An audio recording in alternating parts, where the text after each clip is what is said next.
श्रीमद् शंकर भगवत्पाद विरचितं श्रीमद्भगवद्गीता भाष्यं नवमोऽध्यायः। भाष्यम् अष्टमे नारीद्वारेण धारणायोगः सगुणः उक्तः। तस्य च फलम् अग्नि अर्चिरादिक्रमेण कालान्तरे ब्रह्मप्राप्तिलक्षणम् एव अनावृत्तिरूपं निर्दिष्टम्। तत्र अनेन एव प्रकारेण मोक्षप्राप्तिफलम् अधिगम्यते न अन्यथा इति तद् आशंका व्यावर्तयिषया श्रीभगवान् उवाच। अथ नवमः अध्यायः राजविद्या राजगुह्ययोगः। श्रीभगवानुवाच इदं तु ते गुह्यतमं प्रवक्ष्याम्यनसूयवे ज्ञानं विज्ञानसहितं यज्ञात्वा मोक्षसे अशुभात्। अन्वयः प्रथमः श्लोकः। यत् ज्ञात्वा तम् अशुभात् मोक्षसे तत् तु इदं गुह्यतमं विज्ञानसहितं ज्ञानम् अनसूयवे ते प्रवक्ष्यामि। भाष्यम् इदं ब्रह्मज्ञानं वक्ष्यमाणम् उक्तं च पूर्वेषु अध्यायेषु तत् बुद्धौ सन्निधीकृत्य इदम् इत्याह। तु शब्दो विशेषनिर्धारणार्थः। इदम् एव तु सम्यक् ज्ञानं साक्षात् मोक्षप्राप्तिसाधनं वासुदेवः सर्वम् इति आत्मा एव इदं सर्वम् एकमेव अद्वितीयम् इत्यादि श्रुतिस्मृतिभ्यः न अन्यत्। अथ ते ये अन्यथातो विदुः अन्यराजानः ते क्षय्यलोका भवन्ति इत्यादि श्रुतिभ्यश्च। ते तुभ्यं गुह्यतमं गोप्यतमं प्रवक्ष्यामि कथयिष्यामि अनसूयवे असूयारहिताय। किं तत् ज्ञानं किं विशिष्टं विज्ञानसहितं अनुभवयुक्तं यत् ज्ञात्वा प्राप्य मोक्षसे अशुभात् संसारबन्धनात्। तच्च द्वितीयः श्लोकः। राजविद्या राजगुह्यं पवित्रम् इदमुत्तमं प्रत्यक्षावगमं धर्म्यं सुसुखं कर्तुमव्ययम्। अन्वयः इदं ज्ञानं राजविद्या राजगुह्यम् उत्तमं पवित्रम् अव्ययं प्रत्यक्ष अवगमं कर्तुं सुसुखं धर्म्यं च अस्ति। भाष्यम् राजविद्या विद्यानां राजा दीप्त्यतिशयत्वात्। दीप्यते हि इयम् अतिशयेन ब्रह्मविद्या सर्वविद्यानां। तथा राजगुह्यं गुह्यानां राजा। पवित्रं पावनम् इदम् उक्तं सर्वेषां पावनानां शुद्धिकारणं ब्रह्मज्ञानम् उत्कृष्टतमम्। अनेकजन्म सहस्रसंचितम् अपि धर्म अधर्मादि समूलं कर्म क्षणमात्राद् एव भस्मीकरोति इति। अतः किं तस्य पावनत्वं वक्तव्यम्। किञ्च प्रत्यक्षावगमं प्रत्यक्षेण सुखादेरिव अवगमो यस्य तत्प्रत्यक्षावगमम्। अनेकगुणवतः अपि धर्मविरुद्धत्वं दृष्ट्वं न तथा आत्मज्ञानं धर्मविरोधि किन्तु धर्म्यं धर्माद् अनपेतम्। एवम् अपि स्यात् दुःखसम्पाद्यम् इति अत आह सुसुखं कर्तुं यथा रत्नविवेकविज्ञानम्। तत्र अल्पायासानाम् अन्येषां कर्मणां सुखसम्पाद्यानाम् अल्पफलत्वं दुष्कराणां च महाफलत्वं दृष्टम् इति इदं तु सुखसम्पाद्यत्वात् फलक्षयात् व्येति इति प्राप्ते आह अव्ययम् इति। न अस्य फलतः कर्मवत् व्ययः अस्ति इति अव्ययम्। अतः श्रद्धेयम् आत्मज्ञानम्। ये पुनः तृतीयः श्लोकः अश्रद्धधानाः पुरुषा धर्मस्यास्य परन्तप अप्राप्य मां निवर्तन्ते मृत्युसंसारवर्त्मनि। अन्वयः हे परन्तप अस्य धर्मस्य अश्रद्धधानाः पुरुषाः माम् अप्राप्य मृत्युसंसारवर्त्मनि निवर्तन्ते। भाष्यम् अश्रद्धधानाः श्रद्धाविरहिताः आत्मज्ञानस्य धर्मस्य अस्य स्वरूपे तत्फले च नास्तिकाः पापकारिणः असुराणाम् उपनिषदं देहमात्रात्मदर्शनम् एव प्रतिपन्नाः असुतृपः पापाः पुरुषाः अश्रद्धधानाः परन्तप अप्राप्य मां परमेश्वरं मत्प्राप्तौ नैव आशंका इति मत्प्राप्तिमार्गभेदभक्तिमात्रम् अपि अप्राप्य इति अर्थः। निवर्तन्ते निश्चयेन वर्तन्ते क्व मृत्युसंसारवर्त्मनि मृत्युयुक्तः संसारः मृत्युसंसारः तस्य वर्त्म नरकतिर्यग् आदि प्राप्तिमार्गः तस्मिन् एव वर्तन्ते इत्यर्थः। स्तुत्या अर्जुनम् अभिमुखीकृत्य आह चतुर्थः श्लोकः मया ततमिदं सर्वं जगदव्यक्तमूर्तिना मत्स्थानि सर्वभूतानि न चाहं तेष्वस्थितः। अन्वयः अव्यक्तमूर्तिना मया इदं सर्वं जगत् ततं सर्वभूतानि मत्स्थानि सन्ति अहं च तेषु न अवस्थितः अस्मि। भाष्यम् मया मम यः परोभावः तेन ततं व्याप्तं सर्वम् इदं जगत् अव्यक्तमूर्तिना न व्यक्तामूर्तिः स्वरूपं यस्य मम सः अहम् अव्यक्तमूर्तिः तेन मया अव्यक्तमूर्तिना करण अगोचरस्वरूपेण इति अर्थः।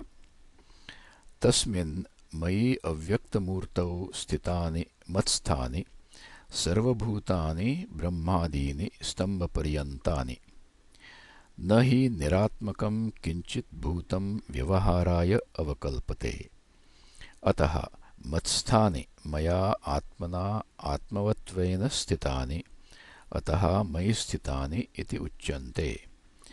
तेषां भूतानाम् अहमेव आत्मा इति अतः तेषु स्थितः इति मूढबुद्धीनाम् अवभासते। अतः ब्रवीमि न च अहं तेषु भूतेषु अवस्थितः मूर्तवत् संश्लेषाभावेन आकाशस्यापि अन्तरतमो हि अहम्। न हि असंसर्गी वस्तु क्वचित् आधेयभावेन अवस्थितं भवति। अतएव असंसर्गित्वात् मम।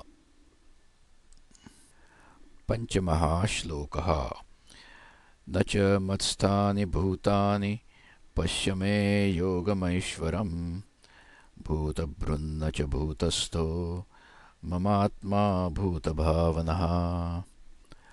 अन्वयः भूतानि च मत्स्थानि न सन्ति मे ऐश्वरं योगं पश्य अहं भूतभृत् अपि भूतस्थः न मम आत्मा च भूतभावनः अस्ति। भाष्यम् न च मत्स्थानि भूतानि ब्रह्मादीनि पश्य मे योगं युक्तिं घटनं मे मम ऐश्वरम् ईश्वरस्य इमम् ऐश्वरम् योगम् आत्मनः याथात्म्यम् इति अर्थः। तथा च श्रुतिः असंसर्गित्वात् असंगतां दर्शयति असंगो न हि सज्जते इति। इदं च आश्चर्यम् अन्यत् पश्य भूतभृत् असंगः अपि सन् भूतानि बिभर्ति न च भूतस्थः यथा उक्तेन न्यायेन दर्शितत्वात् भूतस्तत्त्वानुपपत्तेः। कथं पुनरुच्यते असौ मम आत्मा इति। विभज्य देहादिसंघातं तस्मिन् अहंकारम् अध्यारोप्य लोकबुद्धिम् अनुसरन् व्यपदिशति मम आत्मा इति। न पुनः आत्मनः आत्मा अन्यः इति लोकवत् अजानन्। तथा भूतभावनः भूतानि भावयति उत्पादयति वर्धयति इति वा भूतभावनः।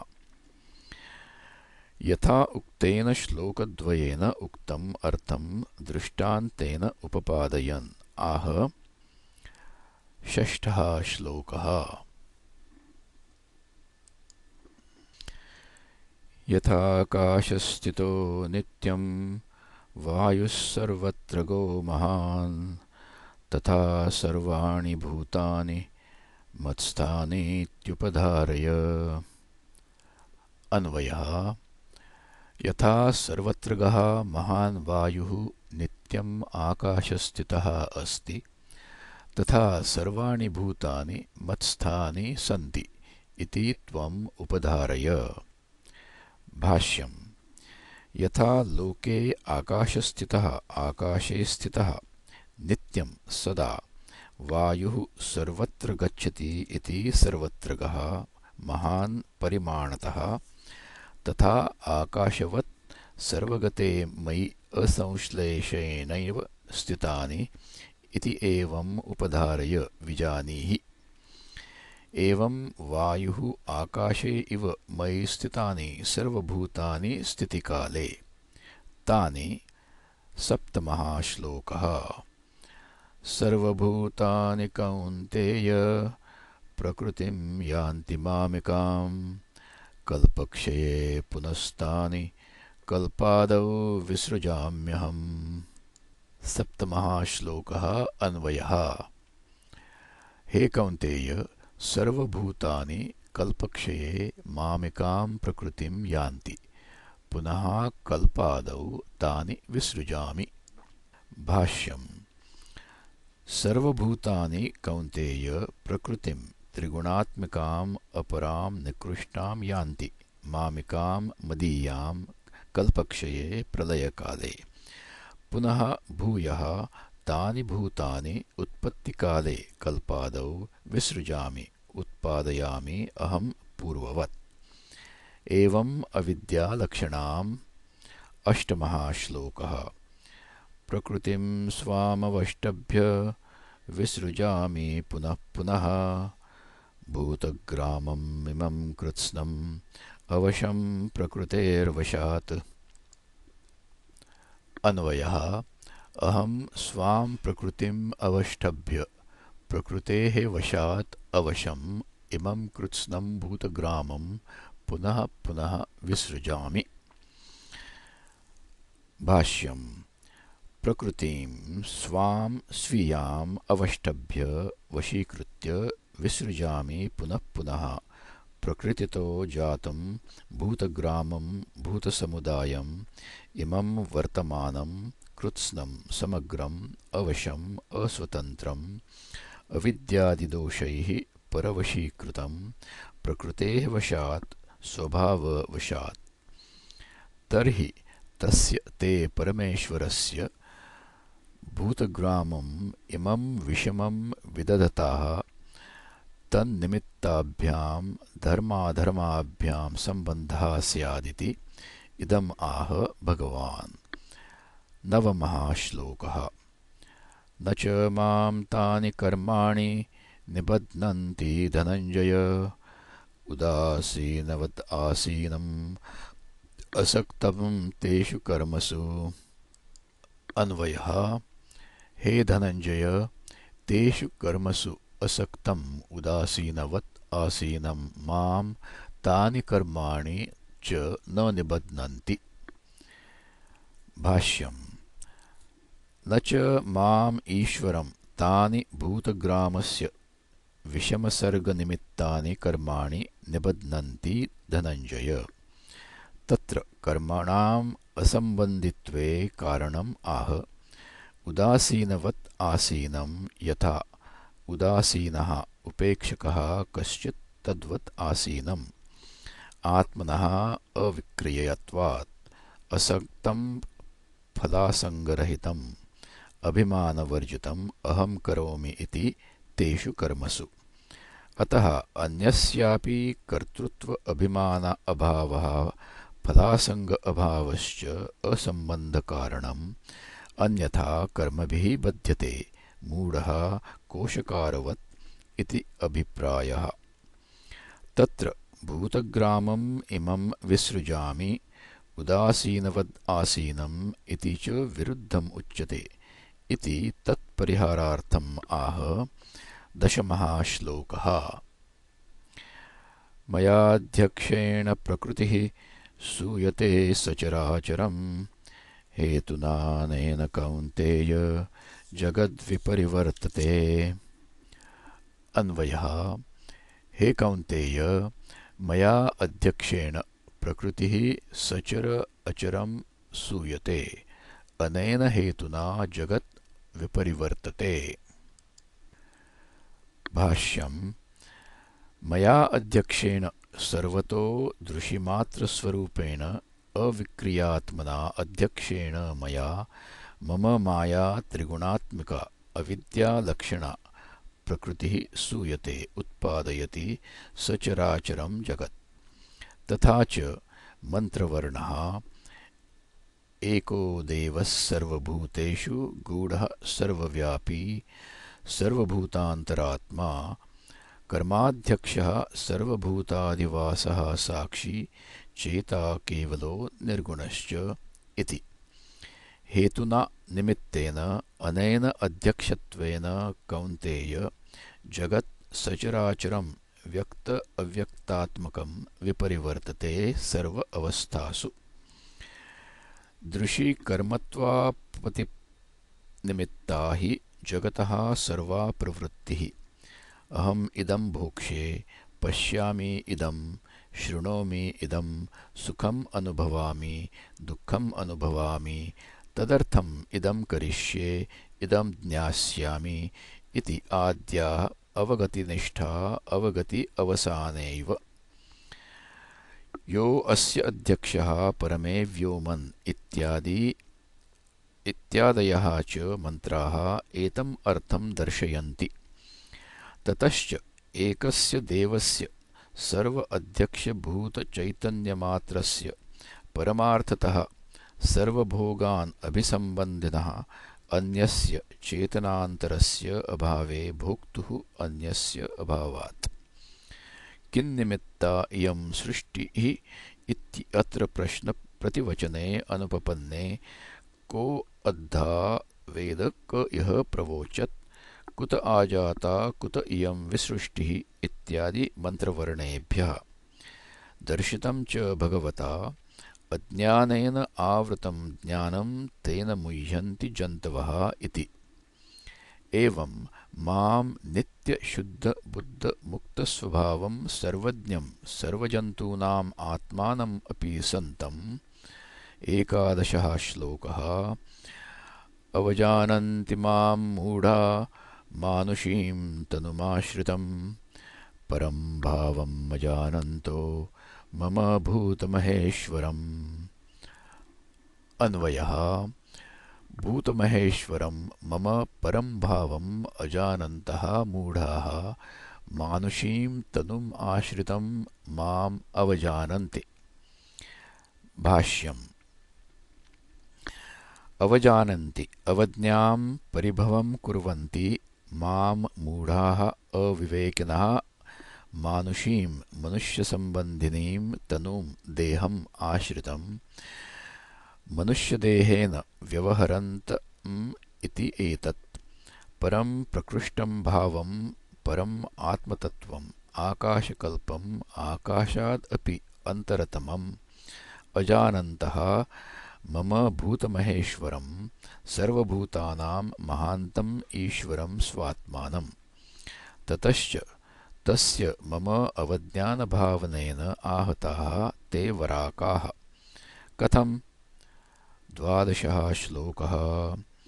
मोघाशामोघकर्माणो मोघज्ञानाविचेतसः राक्षसीमासुरीं चैव प्रकृतिं मोहिनीं श्रिताः। अन्वयः। ते मोघ आशाः मोघकर्माणः मोघज्ञानाः विचेतसः मोहिनीं राक्षसीम् आसुरीं प्रकृतिं च एव श्रिताः। भाष्यम्। मोघाशाः वृथा आशाः आशिषः येषां ते मोघाशाः। तथा मोघकर्माणः यानि च अग्निहोत्रादीनि तैः अनुष्ठीयमानानि कर्माणि तानि च तेषां भगवत्परिभवात् स्वात्मभूतस्य अवज्ञानात् मोघानि एव निष्फलानि कर्माणि भवन्ति इति मोघकर्माणः। तथा मोघज्ञानाः मोघं निष्फलं ज्ञानं येषां ते मोघज्ञानाः ज्ञानम् अपि तेषां निष्फलम् एव स्यात्। विचेतसः विगतविवेकाः च ते भवन्ति इति अभिप्रायः। किञ्च ते भवन्ति राक्षसीं रक्षसां प्रकृतिं स्वभावम् आसुरीम् असुराणां च प्रकृतिं मोहिनीं मोहकरीं देह आत्मवदनीं श्रिताः आश्रिताः छिन्दि भिन्दि पिब खाद परस्वम् अपहर इति एवं वदनशीलाः क्रूरकर्माणः भवन्ति इत्यर्थः। असुर्या नाम ते लोकाः इति श्रुतेः। ये पुनः श्रद्धानाः भगवद्भक्तिलक्षणे मोक्षमार्गे प्रवृत्ताः। 13 श्लोकः।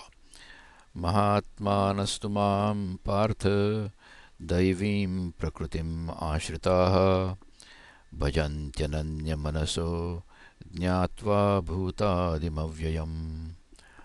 अन्वयः।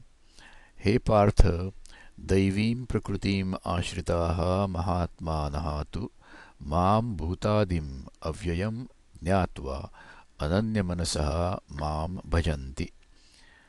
भाष्यम्।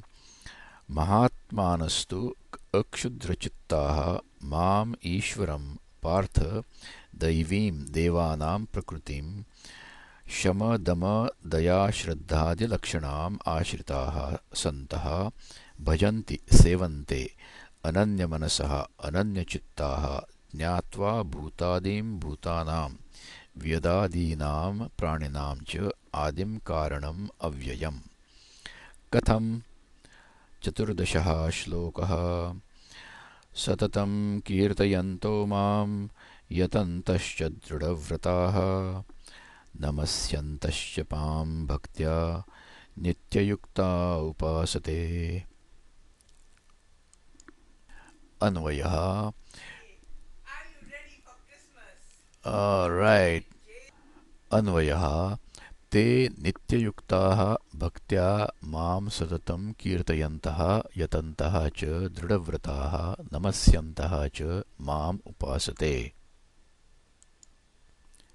भाष्यम्। सततं सर्वदा भगवन्तं ब्रह्मस्वरूपं मां कीर्तयन्तः यतन्तश्च इन्द्रिय उपसंहार शमदम दयाहिंसादि लक्षणैः धर्मैः प्रयतन्तश्च दृढव्रताः दृढं स्थिरम् अचाल्यं व्रतं येषां ते दृढव्रताः नमस्यन्तः च मां हृदयेशयम् आत्मानं भक्त्या नित्ययुक्ताः सन्तः उपासते सेवन्ते। ते केन केन प्रकारेण उपासते इति उच्यते। 15 श्लोकः। ज्ञानयज्ञेन चाप्यन्ये यजन्तो मामुपासते एकत्वेन पृथक्त्वेन बहुधा विश्वतो मुखम्। अन्वयः। अन्ये च अपि ज्ञानयज्ञेन यजन्तः एकत्वेन पृथक्त्वेन बहुधा विश्वतो मुखं माम् उपासते। भाष्यम्। ज्ञानयज्ञेन ज्ञानम् एव भगवद्विषयं यज्ञः तेन ज्ञानयज्ञेन यजन्तः पूजयन्तः माम् ईश्वरं च अपि अन्ये अन्याम् उपासनां परित्यज्य उपासते। तच्च ज्ञानम् एकत्वेन एकमेव परं ब्रह्म इति परमार्थदर्शनेन यजन्तः उपासते। केचिच्च पृथक्त्वेन आदित्यचन्द्रादिभेदेन स एव भगवान् विष्णुः अवस्थितः इति उपासते। केचित् बहुधा अवस्थितः स एव भगवान् सर्वतोमुखः विश्वरूपः इति तं विश्वरूपं सर्वतोमुखं बहुधा बहुप्रकारेण उपासते। यदि बहुभिः प्रकारैः उपासते कथं त्वामेव उपासते इति अत आह। षोडशः श्लोकः। अहं क्रतुरहं यज्ञः स्वधाहम् अहमौषधम् मन्त्रोऽहम् अहमेवाज्यम् अहम् अग्निः अहं हुतम्। अन्वयः। अहं क्रतुः अहं यज्ञः अहं स्वधा अहम् औषधम् अहं मन्त्रः अहम् एव आज्यम् अहम् अग्निः अहं हुतम्। भाष्यम्। अहं क्रतुः श्रौतकर्मभेदः अहमेव अहं यज्ञः स्मार्तः किञ्च स्वधा अन्नम् अहं पितृभ्यो यत् दीयते अहम् औषधं सर्वप्राणिभिः यत् अद्यते तत् औषधशब्दशब्दितं व्रीह्यवादिसाधारणम् अथवा स्वधा इति सर्वप्राणिसाधारणम् अन्नम् औषधम् इति व्याधि उपशमनार्थं भेषजम्। मन्त्रः अहं येन पितृभ्यो देवताभ्यश्च हविः दीयते अहमेव आज्यं हविश्च अहम् अग्निः यस्मिन् हूयते हविः सः अग्निः अहम् अहं हुतं हवनकर्म च। किञ्च। सप्तदशः श्लोकः। पिताहमस्य जगतो माता धाता पितामहः वेद्यं पवित्रमोङ्कार ऋक्सामयजुरेव च। अन्वयः। अहम् अस्य जगतः माता पिता धाता पितामहः वेद्यं वस्तु पवित्रं वस्तु ओङ्कारः ऋक् साम यजुः एव च अस्मि। भाष्यम्। पिता जनयिता अहम् अस्य जगतः माता जनयित्री धाता कर्मफलस्य प्राणिभ्यो विधाता पितामहः पितुः पिता वेद्यं वेदितव्यं पवित्रं पावनम् ओङ्कारः ऋक् साम यजुः एव च। किञ्च। अष्टादशः श्लोकः। गतिर्भर्ता प्रभुः साक्षी निवासः शरणं सुहृत् प्रभवः प्रदयः स्थानं निधानं बीजमव्ययम्। अन्वयः। अहं गतिः भर्ता प्रभुः साक्षी निवासः शरणं सुहृत् प्रभवः प्रदयः स्थानं निधानम् अव्ययं बीजं च अस्मि। भाष्यम्।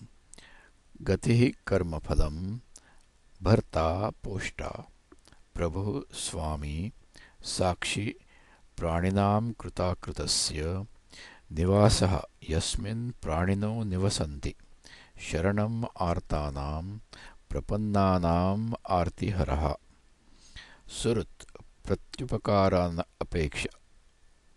प्रत्युपकारान् अपेक्षः सन् उपकारी प्रभवः उत्पत्तिः जगतः प्रलयः प्रलीयते अस्मिन् इति तथा स्थानं तिष्ठति अस्मिन् इति निधानं निक्षेपः कालान्तर उपभोग्यं प्राणिनां बीजं प्ररोहकारणं प्ररोहधर्मिणाम् अव्ययं यावत् संसारभावित्वात् अव्ययं न हि अबीजं किंचित् प्ररोहति नित्यञ्च प्ररोहदर्शनात् बीजसन्ततिः न व्येति इति गम्यते।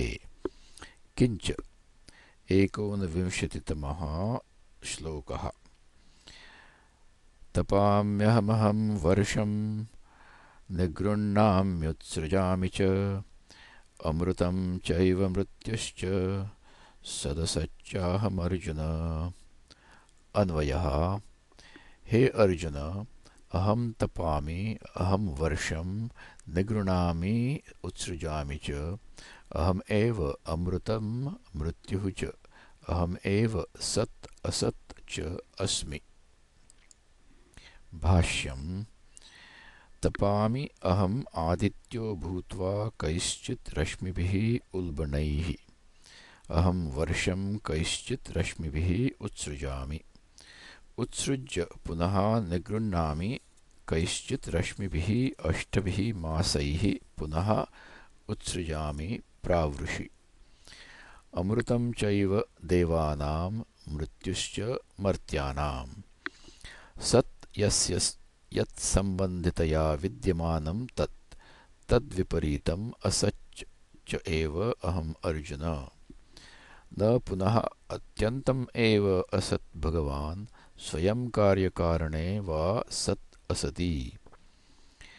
ये पूर्वोक्तैः निवृत्तिप्रकारैः एकत्व पृथक्त्वादिविज्ञानैः यज्ञैः मां पूजयन्तः उपासते ज्ञानविदः ते यथा विज्ञानं मामेव प्राप्नुवन्ति।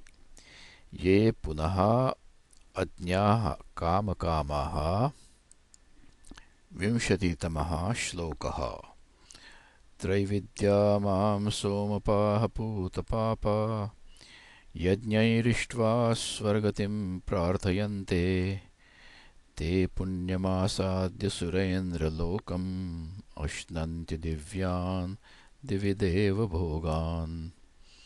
अन्वयः त्रैविद्याः सोमपाः पूतपापाः मां यज्ञैः इष्ट्वा स्वर्गतिं प्रार्थयन्ते ते पुण्यं सुरेन्द्रलोकम् आसाद्य दिवि दिव्यान् देवभोगान् अश्नन्ति।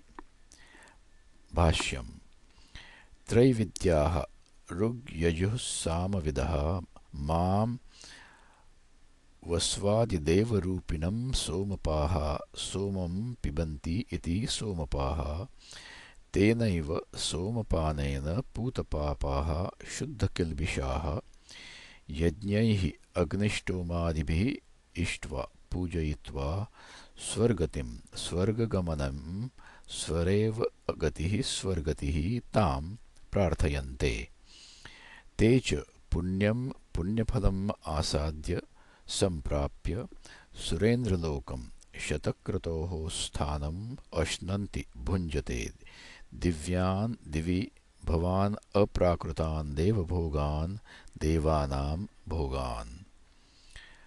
21तमः श्लोकः ते तं भुक्त्वा स्वर्गलोकं विशालं क्षीणे पुण्ये मर्त्यलोकं विशन्ति एवं त्रयीधर्मम् अनुप्रपन्ना गतागतं कामकामा लभन्ते। अन्वयः ते तं विशालं स्वर्गलोकं भुक्त्वा पुण्ये क्षीणे सति मर्त्यलोकं विशन्ति एवं त्रयीधर्मम् अनुप्रपन्नाः कामकामाः गत आगतं लभन्ते।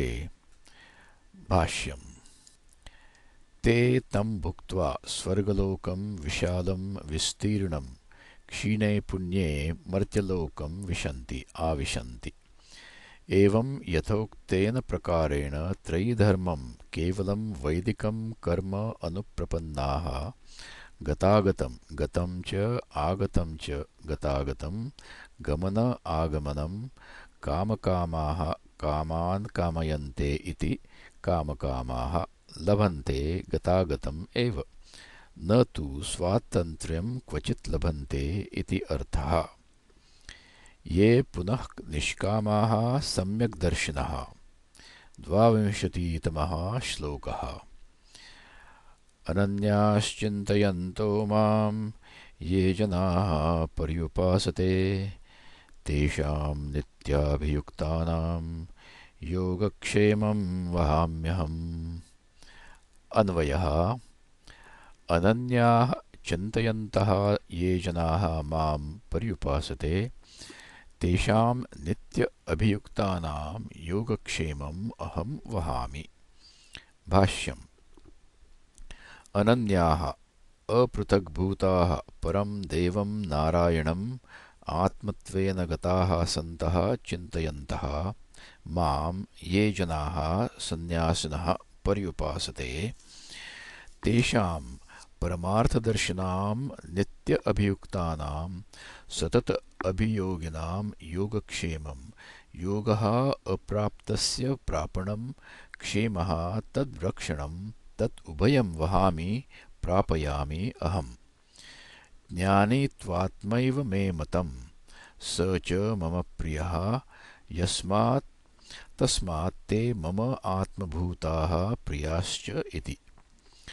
ननु अन्येषाम् अपि भक्तानां योगक्षेमं वहति एव भगवान्।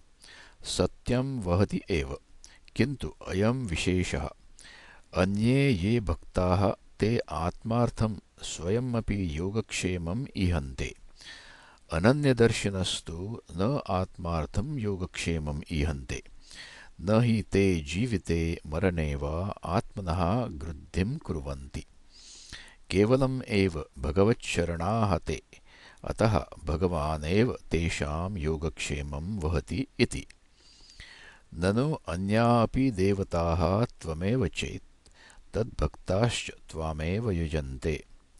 सत्यमेवम्। 23तमः श्लोकः। येऽप्यन्यदेवता भक्ता यजन्ते श्रद्धयान्विताः तेऽपि मामेव कौन्तेय यजन्त्यविधिपूर्वकम्। अन्वयः। अपि ये अन्यदेवता भक्ताः श्रद्धया अन्विताः यजन्ते ते अपि हे कौन्तेय अविधिपूर्वकं मामेव यजन्ति। भाष्यम्। ये अपि अन्यदेवता भक्ताः अन्यासु देवतासु भक्ताः अन्यदेवता भक्ताः सन्तः यजन्ते पूजयन्ति श्रद्धया आस्तिकबुद्ध्या अन्विताः अनुगताः ते अपि मामेव कौन्तेय यजन्ति अविधिपूर्वकम्। अविधिः अज्ञानं तत्पूर्वकं यजन्ते इति अर्थः। कस्मात् ते अविधिपूर्वकं यजन्ते इति उच्यते। यस्मात्। 24तमः श्लोकः। अहं हि सर्वयज्ञानां भोक्ता च प्रभुरेव च न तु माम् अभिजानन्ति तत्त्वेनातश्च्यवन्ति ते। अन्वयः।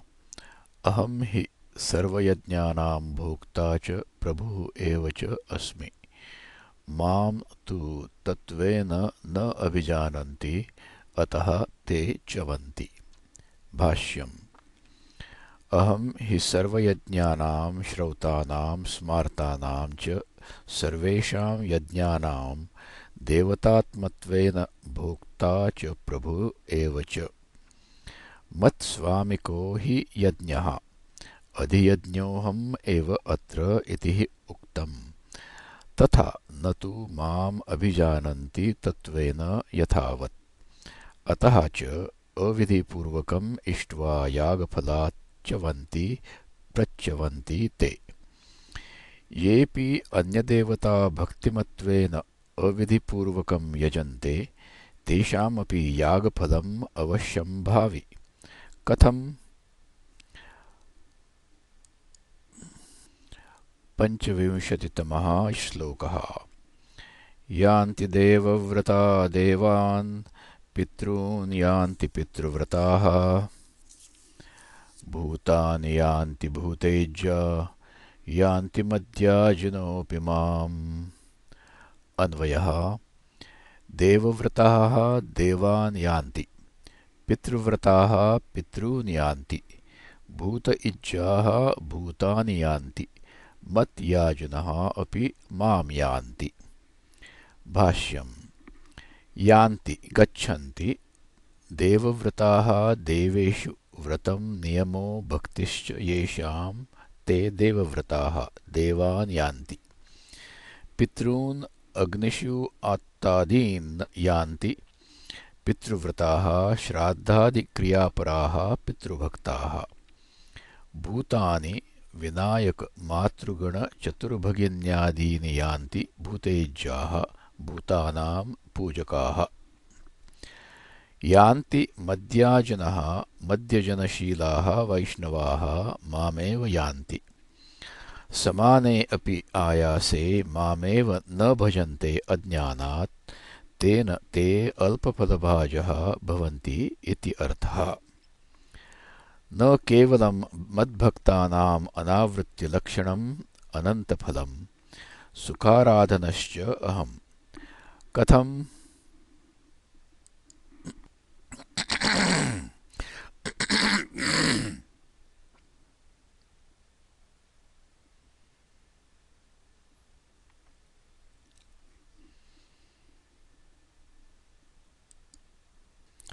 यतः एवम् अतः। द्वासप्तविंशतितमः श्लोकः। यत्करोषि यदश्नासि यज्जुहोषि ददासि यत् यत्तपस्यसि कौन्तेय तत्कुरुष्व मदर्पणम्। अन्वयः। हे कौन्तेय, यत् करोषि यत् अश्नासि यत् जुहोषि यत् ददासि यत् तपस्यसि तत् मत् अर्पणं कुरुष्व। भाष्यम्। यत् करोषि स्वतः प्राप्तं, यत् अश्नासि यच्च जुहोषि हवनं निर्वर्तयसि श्रौतं स्मार्तं वा यत् ददासि प्रयच्छसि ब्राह्मणादिभ्यः हिरण्यान्याजादि यत् तपस्यसि तपः चरसि कौन्तेय तत् कुरुष्व मदर्पणं मत् समर्पणम्। एवं कुर्वतः तव यत् भवति तत् शृणु।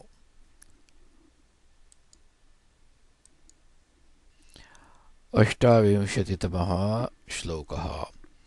शुभाशुभफलैरेवं मोक्ष्यसे कर्मबन्धनैः संन्यासयोगयुक्तात्मा विमुक्तो माम् उपैष्यसि। अन्वयः। एवं कृते सति शुभ अशुभफलैः कर्मबन्धनैः संन्यासयोगयुक्त आत्मा विमुक्तः भूत्वा मोक्ष्यसे माम् उपैष्यसि। भाष्यम्। शुभाशुभफलैः शुभाशुभे इष्टानिष्टे फले येषां तानि शुभाशुभफलानि कर्माणि तैः शुभाशुभफलैः कर्मबन्धनैः कर्माणि एव बन्धनानि कर्मबन्धनानि तैः कर्मबन्धनैः एवं मदर्पणं कुर्वन् मोक्ष्यसे। सः अयं संन्यासयोगो नाम संन्यासश्च असौ मत्समर्पणतया कर्मत्वात् योगश्च असौ इति। तेन संन्यासयोगेन युक्तः आत्मा अन्तःकरणं यस्य तव सः त्वं संन्यासयोगयुक्तात्मा सन् विमुक्तः कर्मबन्धनैः जीवन् एव पतिते च अस्मिन् शरीरे माम् उपैष्यसि आगमिष्यसि। रागद्वेषवान् तर्हि भगवान् यतो भक्तान् अनुगृह्णाति न इतरान् इति। तत् न। एकोनत्रिंशतितमः श्लोकः। समोऽहं सर्वभूतेषु न मे द्वेष्योऽस्ति न प्रियः ये भजन्ति तु मां भक्त्या मयि ते तेषु चाप्यहम्। अन्वयः। अहं सर्वभूतेषु समः, मे द्वेष्यः प्रियः च न अस्ति, परन्तु ये मां भक्त्या भजन्ति ते मयि च अहम् अपि तेषु च। भाष्यम्। समः तुल्यः अहं सर्वभूतेषु, न मे द्वेष्यः अस्ति न प्रियः। अग्निवत् अहं, दूरस्थानां यथा अग्निः शीतं न अपनयति समीपम् उपसर्पताम् अपनयति, तथा अहं भक्तान् अनुगृह्णामि न इतरान्। ये भजन्ति तु माम् ईश्वरं भक्त्या मयि ते स्वभावत एव न मम रागनिमित्तं वर्तन्ते। तेषु च अपि अहं स्वभावत एव वर्ते न इतरेषु, न एतावता तेषु द्वेषो मम। शृणु मद्भक्तेर्माहात्म्यम्।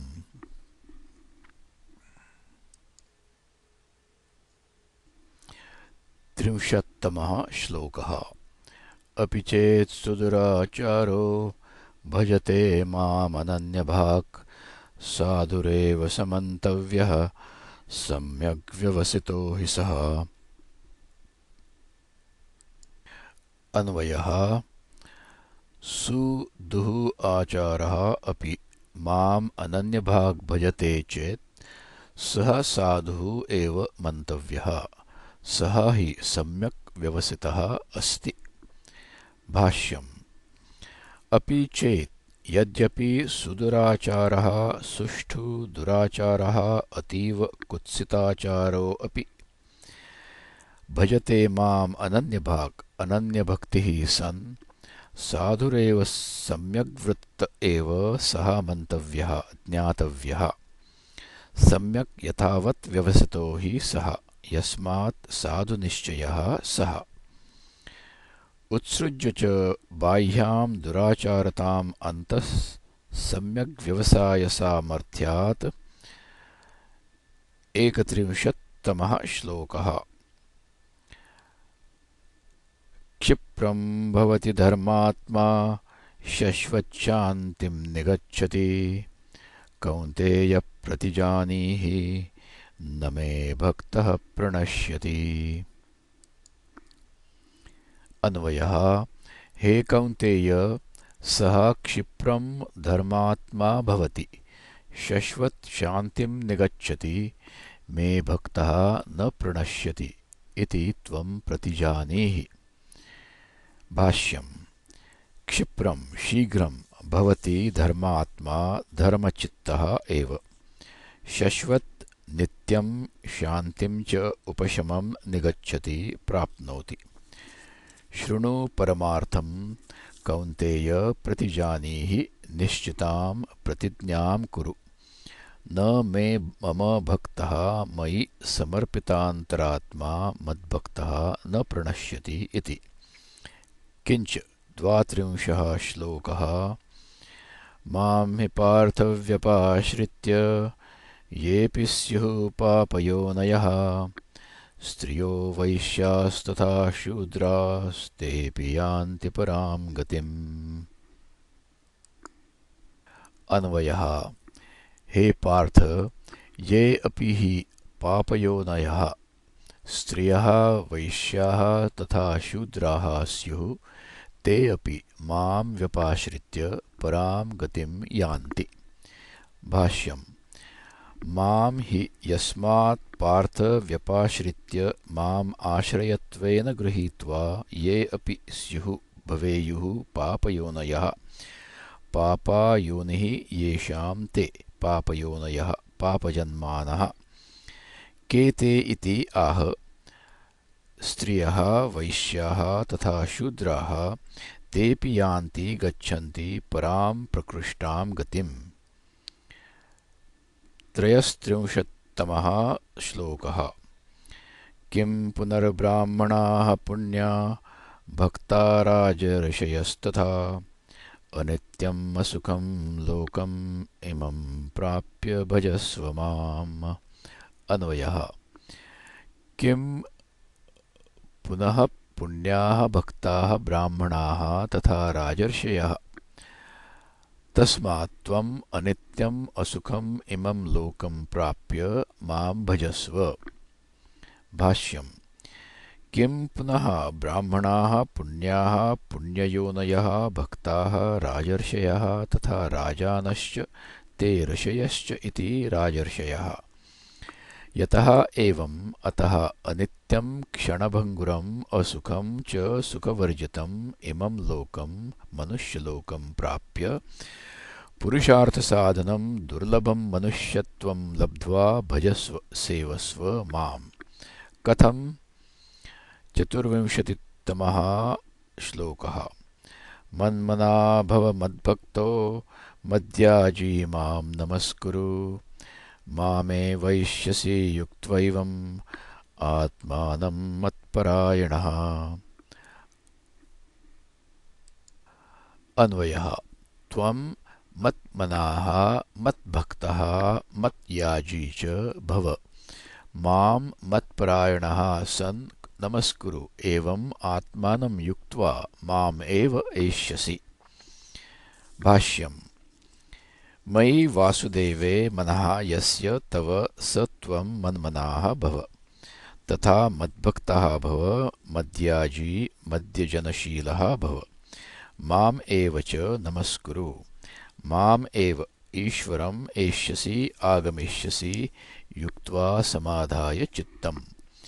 एवम् आत्मानम् अहं हि सर्वेषां भूतानाम् आत्मा पराञ्च गतिः परम् अयनं तं माम् एवं भूतम् एष्यसि इति अतीतेन सम्बन्धः मत्परायणः सन् इत्यर्थः। इति श्रीमत् परमहंस परिव्राजकाचार्यस्य श्री गोविंद भगवत पूज्यपाद शिष्यस्य श्रीमच्छंकर भगवतः कृतौ श्रीमद्भगवद्गीता भाष्ये नवमोऽध्यायः। इति श्रीमहाभारते शतसाहस्र्यां संहितायां वैयासिक्यां भीष्मपर्वणि श्रीमद्भगवद्गीतासु उपनिषत्सु ब्रह्मविद्यायां योगशास्त्रे श्रीकृष्णार्जुनसंवादे राजविद्या राजगुह्ययोगो नाम नवमोऽध्यायः।